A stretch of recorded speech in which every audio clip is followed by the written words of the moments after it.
Le Bet Midrash Hillel, fondé à la mémoire du Rav Hillel Pevzner Zichrono Livracha, est heureux de partager avec vous l'étude du Rambam au quotidien. Une étude instaurée par le Rabbi en 1984, 5744. Cette étude a pour but d'unir tout le peuple juif autour de la Torah et l'unir autour d'un livre, le Mishneh Torah, qui passe en revue l'ensemble de toute la Torah entière. Comme le Rabbi l'a écrit, Yesh leit ached, il faut s'unir.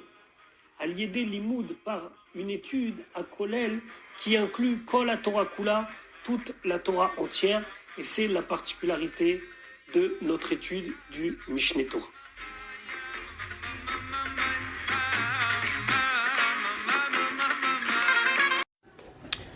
Shalom Uvracha, nous allons aujourd'hui étudier notre 206e shiur depuis la reprise de l'étude du Rambam au quotidien au rythme d'un chapitre par jour. Nous sommes dans l'étude du livre de Zmanim, Ilchot Megillah va Chanukah, donc les lois de Purim et de Chanukah, au Perek Revi'i au 4e chapitre. Hier, nous avons commencé l'étude des lois de Chanukah et le Rambam dans ce Perek va conclure avec la mitzvah de l'allumage de la Chanoukia avec les détails qui la concernent. Et avec ce 4e chapitre de Ilchot Megillah va Chanukah, nous terminerons Be'ezrat Hashem tout le livre de Zmanim pour Be'ezrat Hashem commencer dès demain le Sefer Revi, le 4e livre sur les 14 livres du Rambam qui est le livre de Nashim. Commençons tout de suite Perek Revi Aleph. Kama nerot ou matlik ba Chanukah. Combien de bougies il faut allumer pendant Chanukah? Mitzvata sheye kol ba'it ou ba'it. La mitzvah, c'est qu'il y ait dans chaque foyer madlik ner echad, quelqu'un qui allume une bougie. Ben she'ayu anshe ba'it merubim. Soit que les gens qui habitent dans ce foyer sont nombreux. Ben shelo ayabo ela adam echad, ou qu'il n'y ait qu'une seule personne. Puisque les Chachamim nous disent dans le traité Shabbat, mitzvat Chanukah, ner, c'est une bougie, ish ou beto, un homme et son foyer.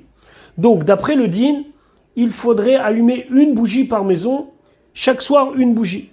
Vehameader est à mitzvah, celui qui veut embellir la mitzvah, madlik nerot keminyan anshe abayit. Il va allumer des bougies, donc ici c'est dans le sens candélabre, donc une bougie par personne, ner lechol echad ve echad, une bougie par personne, ben anashim, ben nashim, que ce soit les hommes ou les femmes. Donc par exemple, s'il y a 10 personnes qui vivent dans le foyer, alors on allume 10 bougies.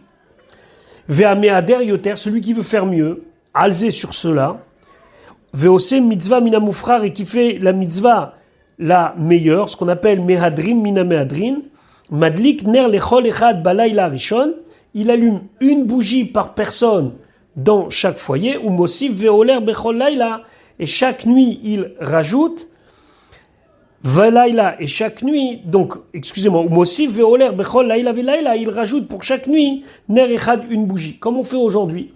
C'est-à-dire que le premier soir on allume un, on parle pas du shamash, le shamash on en parlera plus tard, un, le deuxième jour 2, 3, 4, 5, 6, 7, 8, on va en ordre croissant. Il y a une marloquette dans la Gemara entre Bet Shammai et Bet Hillel. Bet Shammai il dit on va en ordre décroissant, Bet Hillel il dit on va en ordre croissant. La halakha elle est ordre croissant. Maintenant, la discussion c'est de savoir est-ce que lorsqu'on fait le niveau 3, c'est-à-dire comme Bet Hillel 1, 2, 3, 4, 5, 6, 7, 8, ça se rapporte aussi sur le niveau 2, c'est-à-dire une Chanoukia par personne ou pas. Ça, c'est la différence entre les Ashkenazim et les Sfaradim. Pour les Sfaradim, c'est une Chanoukia pour le foyer et on fait 1, 2, 3, 4, 5, 6, 7, 8. Pour les Ashkenazim, c'est une Chanoukia par garçon. On verra qu'après, même si Minadine, les femmes, elles ont l'obligation, mais on n'a plus eu l'habitude d'allumer une Chanoukia pour elles, sauf si bien sûr la femme est à la maison, il n'y a pas son mari par exemple. Et on fera donc plusieurs Chanoukiot et 1, 2, 3, 4, 5, 6, 7, 8. Alacha bet. Ketzad comment? Are shayu anshe abayit asra. Si les gens qui habitent le foyer ils sont 10, balayla arishon, le premier soir madlik asara nerot, il allume 10 bougies. Ou balayla sheni, le deuxième soir esrim 20 bougies. Ou belel shlishi, le troisième soir shloshim. Ad shenimtsa madlik bener shmini, jusqu'à que le 8e soir il va allumer shmonim nerot, 80 bougies. Gimel. Minag Pashut Bechol Arenu Bisfarad, la coutume simple qui s'est propagée dans nos villes en Espagne, chez Yu Kol Anshe Abayit, que tous les gens de la maison, Madlikim Ner Echad Balayla Rishon, allument une bougie le premier soir, ou Mosifim Volchim, et on rajoute Ner Bechol Laila, une bougie par nuit. Nimtza Madlik Belel Shmini, jusqu'à que le 8e soir, il va allumer 8 bougies, Ben Shayu Anshe Abayit Merubim, que ça soit dans un cas où les gens du foyer sont nombreux, ils sont 10, Ben Shaya Adam Echad, ou bien si c'est une seule personne. Donc ça, c'est le minag qui a été retenu, comme ça c'est le Shulchan Aruch d'après le Beth Yosef, pas d'après le Ramo. Maintenant le Rambam il va parler de cas où il faut distinguer le nombre de bougies qui sont allumées. Alors nous on imagine souvent la Hanoukia avec des bougies, mais il faut l'imaginer comme un ustensile qui contient de l'huile et qui contient des mèches. Alors il nous dit Dalet, Ner sheyesh lo shte piot. Un ner, ici ça désigne donc un ustensile qui sert de lampe, qui a 2 endroits où mettre des mèches. Ole lishne bnei adam, ça vaut pour 2 personnes. Mileke ara shemen veikifea petilot, si il a rempli un bol avec plein d'huile, et tout autour il a mis des mèches, im kafalea keli, si il a mis un couvercle dessus, kol ptila ou ptila nirchevet kener echad, chaque mèche est considérée comme une bougie. Lo kafalea keli, si il a pas mis un couvercle, naasit kimdura, ça fait comme si c'était une seule grande bougie avec plusieurs flammes. Va filou bener echad et nanirchevet, et là ça marche même pas pour un. J'explique. Il faut que chaque mèche soit distincte. Si je prends un grand plat avec de l'huile et plein de mèches, alors on peut penser que c'est une espèce de grand feu. Alors Medora exactement c'est un foyer comme un foyer de cheminée. Et là, ça s'appelle pas un ner. Parce que pour Hanouka, il faut un ner. Donc si quelqu'un veut utiliser un grand bol, mettre plein de mèches, par exemple, on est le 8e soir, il met 8 mèches, il faut qu'il mette un keli, il faut qu'il mette un couvercle dessus pour montrer que c'est 8 mèches distinctes. Par contre, s'il met 100 couvercles, là, on peut croire que c'est une seule grande bougie, et c'est même pas une bougie, c'est une médoura, et si c'est une médoura, ça compte pas comme une bougie. Et on n'allume pas les bougies avant le coucher du soleil, et là, imshkiata, seulement avec le coucher du soleil, grande marloquette, quand est-ce qu'on allume les bougies de Hanouka? Certains à la shkia, d'autres attendent un petit peu, mais ce qui dit le Rambam, c'est très important, il dit vélo me'acharim, vélo magdimim, ni trop tard, ni trop tôt. Shachach, il a oublié. Oizid, où il a fait exprès. Velo idlik imshkiat achama, il n'a pas allumé au moment du coucher du soleil. Madlik veolech, il peut allumer pour le restant de la nuit. Ad shetichle regel minashuk, jusqu'à qu'il n'y a plus de passants dans le marché. C'est-à-dire que tant qu'il y a du monde, il y a la mitzvah de Pirsoumenissa. On peut encore faire connaître le miracle, puisque c'est très important dans Hanouka de Pirsoumenissa. Mais quand il n'y a plus personne, alors on peut plus. Vekama uzmanze, combien c'est ce temps-là de Ad shetichle regel minashuk, tant qu'il y a du monde qui passe, kmo chatzisha ou yater, à peu près une demi-heure ou plus. Donc selon le Rambam, il faut vraiment allumer à l'heure, et après, on ne peut plus allumer. Avar zmanze, si c'est passé ce temps-là, Eno Madlik, il n'allume pas. Là, la n'est pas comme le Rambam dans ce cas-là.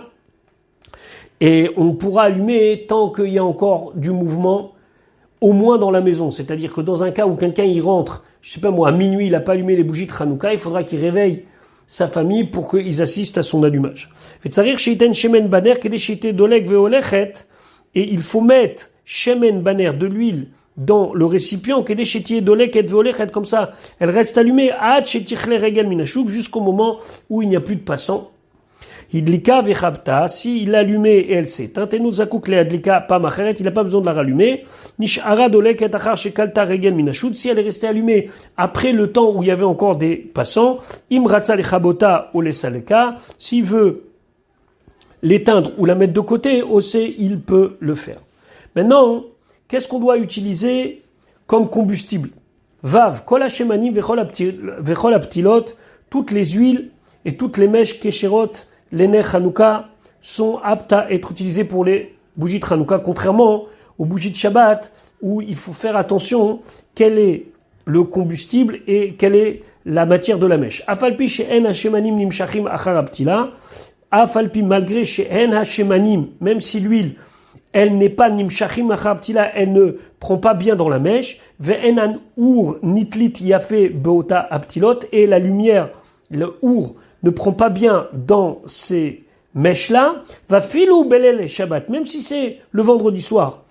Et le vendredi soir de Hanouka, je dois allumer ma Hanoukia et je n'ai pas l'huile qui est conseillée pour les nérodes de Shabbat ou la matière des mèches qui est conseillée pour les nérodes de Shabbat. Mais comme c'est pour les nérodes Hanouka, chez Betor Yimei Hanouka, mutar leadlik hashmanim ve'aptilot. Parce que pour Hanouka, on a le droit d'allumer avec l'huile et la matière de mèche chez Asur leadlik bahem ner beShabbat, avec lesquelles normalement c'est interdit d'utiliser pendant Shabbat. Pendant Shabbat, c'est le fameux Perek Bameh Madlikim que certains ont l'habitude de lire chaque vendredi soir. Bameh Madlikim ou Bameh Madlikim, il y a des choses qui sont interdites. Mais Ner Hanouka, non. Tout ce qui sert de combustible peut être considéré comme une huile. Quand je dis combustible, attention, il faut que ça soit quelque chose qui ressemble à l'huile. On ne peut pas utiliser du gaz, par exemple. Les fiches Assour, les Ishtamesh, les Ner Hanouka ben Beshabbat ben Bechol. Pourquoi?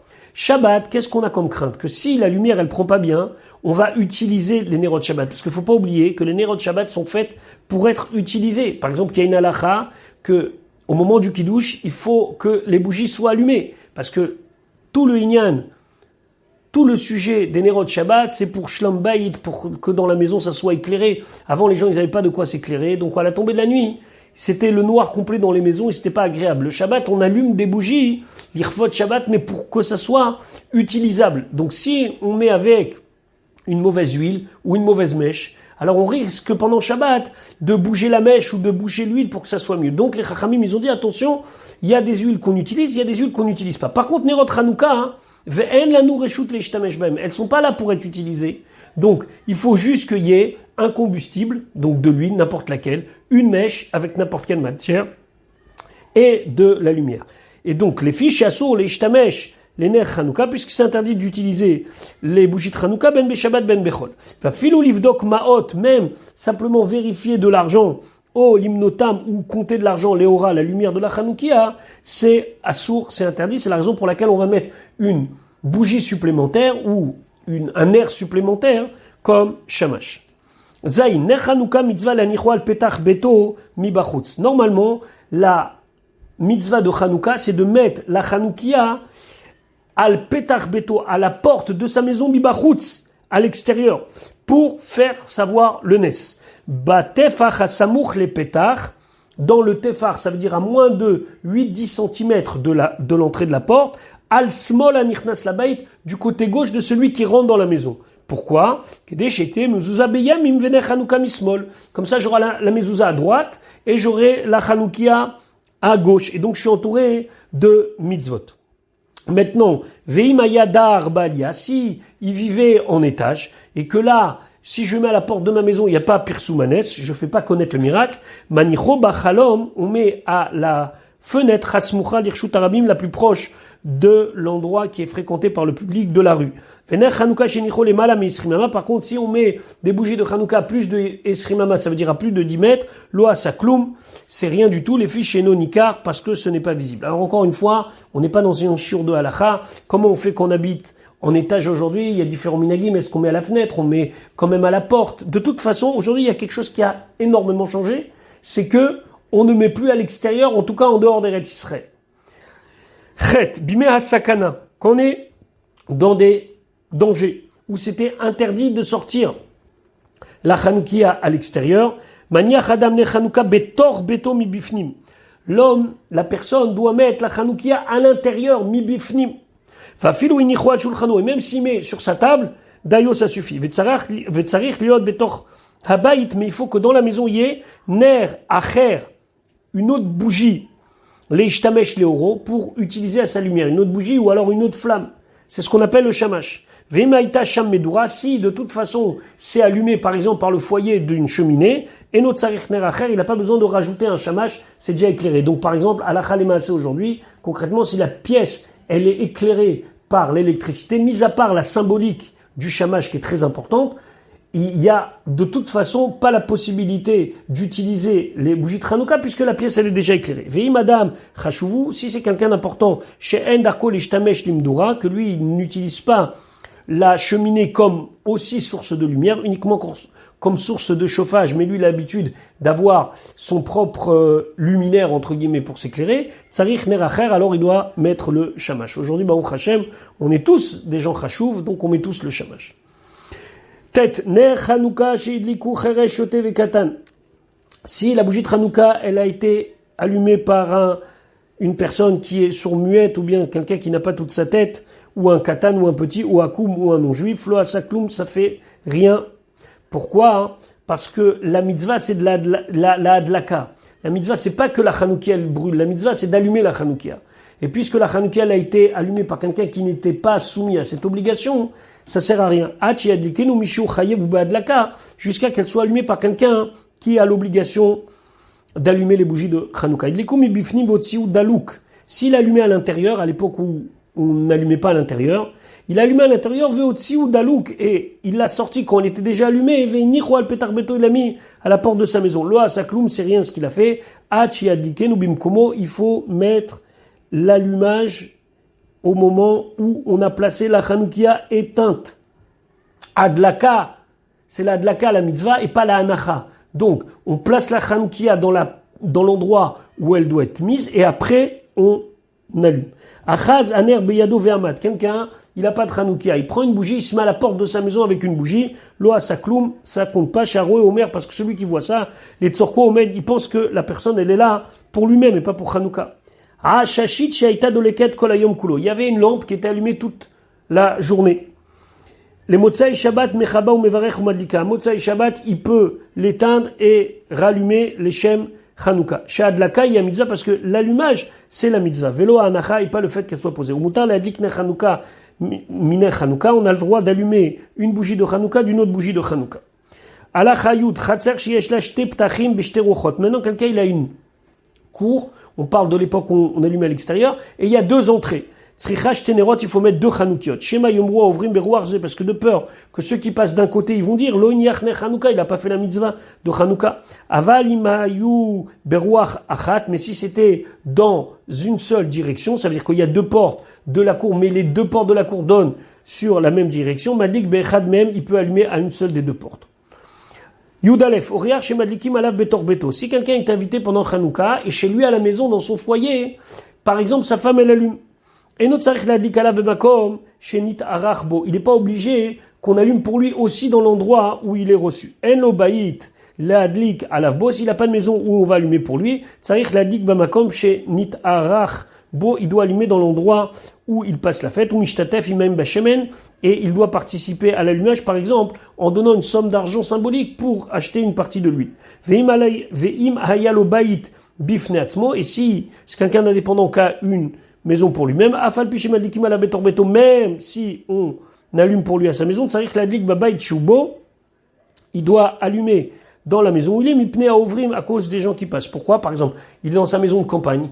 Même si à sa maison principale on allume, dans sa maison de campagne aussi, il doit aussi allumer, parce qu'on va penser que comme c'est sa maison, puisque c'est une maison secondaire, c'est une résidence secondaire, ah tu vois, il fait pas Hanouka. Les gens ils vont pas penser, ah oui, mais peut-être qu'ils ont allumé. Donc, même si chez toi on allume, dans ta résidence secondaire, tu dois allumer.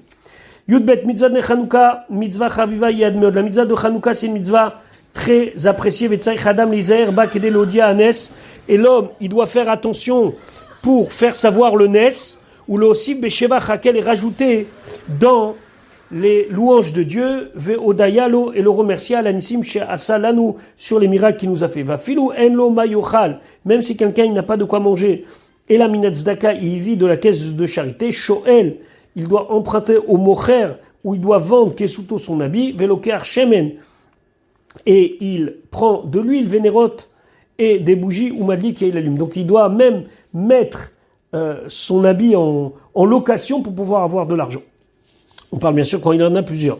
Yud Gimel, Areche Enlo et la Prutachat, quelqu'un qui a une seule pièce, la plus petite, ou les Fanav Kiddushayom, et avec cette pièce, il doit faire des achats pour faire le Kiddush, va de la Katne Chanouka, ou bien d'acheter des bougies de Chanouka. Magdim, Liknot, Shemen, la Likne Chanouka, eh ben, il achète en priorité de l'huile pour les bougies de Hanouka, à la yaïn sur le vin les kiddush hayom. Pourquoi c'est plus important? Au il ou shnem midivre sofrim, puisque les deux ils sont midera banan.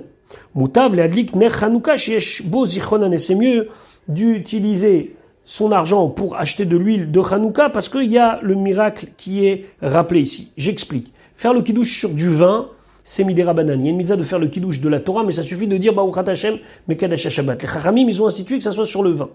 Maintenant, allumer les nérodes de Hanouka aussi, c'est une mitzvah des Chachamim.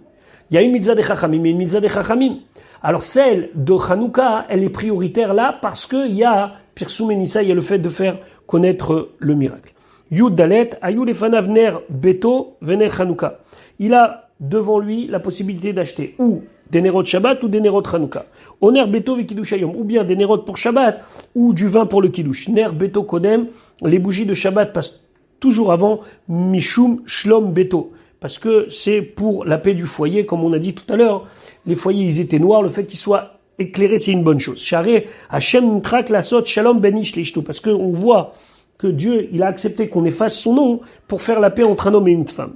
Où on voit ça?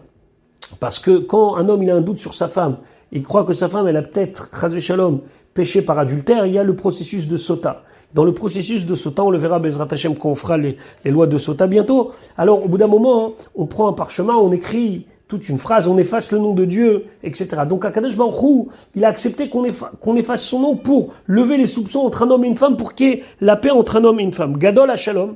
Et la paix, c'est très important. Shekol HaTorah Nitna Lasot Shalom Ba'olam, parce que la Torah, elle a été donnée pour faire la paix dans le monde. Shenemar, comme c'est marqué, Derachei Adar Kenoam, les chemins de la Torah sont des chemins agréables. Vechol Netivotea, et tous ces chemins, ces routes, Shalom, c'est pour la paix. Nigmar Sefer Shelishi, on a fini le 3e livre du Rambam, Beu Sefer Zemanim, le livre qui concernait toutes les mitzvot des temps. Il Chotav Esser, il y avait 10 loi, ou Prakav Shiva Vetishim, il y a 97 chapitres. Ilchot Shabbat, dans les lois de Shabbat, il y avait Shloshim Prakim, 30 Prakim, dans les Ilchot Iruvim. Dans les lois de Iruvim, il y avait Shmona Prakim, 8 Prakim, Ilchot Shvita Tassor, dans les lois de Yom Kippour, Shlosha Prakim, 3 Prakim, Ilchot Shvita Yom Tov, dans les lois de Yom Tov, Shmona Prakim, 8 Prakim, Ilchot Chametz Umatzah, pour les lois de Pessah, Shmona Prakim, 8 Prakim, Ilchot Shofar, Vesuka, Velulav, concernant Rosh Hashanah et Sukkot, Shmona Prakim, 8 Prakim, Ilchot Shkalim, concernant donc les demi-cycles Arba Prakim, Ilchot Kiddush HaChodesh, sanctification du mois et de Rosh Chodesh Tisha Sa Prakim, 19 Prakim, Ilchot Taniot, concernant les jeunes, Chamisha Prakim, 5 Prakim, Ilchot Megillah Vachanouka, concernant Purim et Chanouka, Arba Prakim, 4 Prakim. Voici donc, Baruch Hashem, la fin de l'étude du Sefer Zmanim. Bezrat Hashem, dans notre prochain shiur, on commencera le Sefer Nashim.